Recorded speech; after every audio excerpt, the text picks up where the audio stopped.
আসসালামু আলাইকুম প্রিয় দর্শক, আবার হাজির হয়েছি আপনাদের সাথে নতুন কোনো ভিডিও নিয়ে। আসলে অনেকে আমাদেরকে কমেন্ট করে থাকেন যে আবাসিক হোটেলের কাজ কেমন বা কি কাজ, কত ঘন্টা ডিউটি হয়, বেতন কত হয় এবং এই কাজগুলো কি কোম্পানি অন্তর্ভুক্ত কিনা আজকে সম্পূর্ণ আপনাদেরকে জানানোর চেষ্টা করব। তবে আমাদের ভিডিওর সাথে থাকবেন এবং যারা আমাদের চ্যানেলে নতুন তারা অবশ্যই সাবস্ক্রাইব করবেন এবং যারা সাবস্ক্রাইব করছেন তাদেরকে অসংখ্য ধন্যবাদ।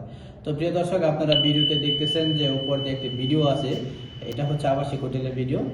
তো আবাসিক হোটেলের কাজ হচ্ছে আপনার A to Z, মানে একটা হোটেলে যে ফ্ল্যাট রুমগুলো হয়, বিছানা থেকে গোছানো শুরু করে কিচেন, ওয়াশরুম, যাবতীয় যা আছে সব আপনাকে ক্লিন করতে হবে।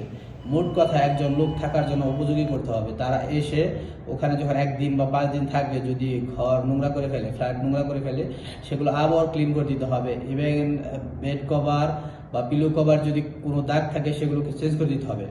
মূলত আসলে আবাসিক হোটেলের কাজ এগুলোই হয়ে থাকে। তো এখন আবাসিক হোটেলের বেতন কত? আবাসিক হোটেলের বেতন সর্বনিম্ন 1500 রিয়াল দিয়ে থাকে।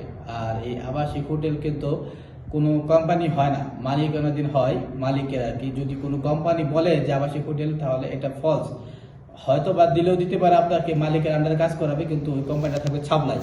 তো ছাবলাই আসলে তো জানেন যে 3 মাস কাজ আছে, তার 9 মাস কাজ নেই। তো প্রিয় দর্শক, আর আপনাদেরকে আরও জানাবো যে যখন আপনি আবাসিক হোটেলে কাজ করবেন, আবাসিক হোটেলে 1500 রিয়াল বেতন, কিন্তু আপনার বিষয়টা কি হবে? আসলে বিষয়টা কিন্তু বেশিরভাগ আবাসিক হোটেলে আমল মঞ্জিল হয়ে থাকে, আমল আদি হয় না। যদি আমল মঞ্জিল হয় তাহলে অনেকটা কনফার্ম হতে পারেন যে হয়তো বা আপনি আবাসিক হোটেলেই কাজ পাবেন। তারপরেও আপনারা আসার জন্য আবার ভেবেচিন্তে আসবেন যদি সৌদি আরবে আসেন আবাসিক হোটেলে। কারণ ছাবলাই কোম্পানি কিংবা বাংলাদেশি এজেন্টরা বলে আবাসিক হোটেল, কিন্তু আসলে সেগুলো হয় না, মিথ্যে। তো 10 বার ভাববেন প্রয়োজন পড়ে, কারণ এখন সৌদি আরব আসতে প্রায় 5 থেকে 6 লাখ টাকা লাগতেছে। তো 6 লাখ টাকা দিয়ে আসার পরে যদি আপনি যথাযথ কাজ না পান, বেতন না পান, তাহলে কিন্তু পুরোটাই সর্বনাশ। তো অবশ্যই বুঝতে পারছেন দর্শক, আশা করি ভালো থাকবেন। আসসালামু আলাইকুম।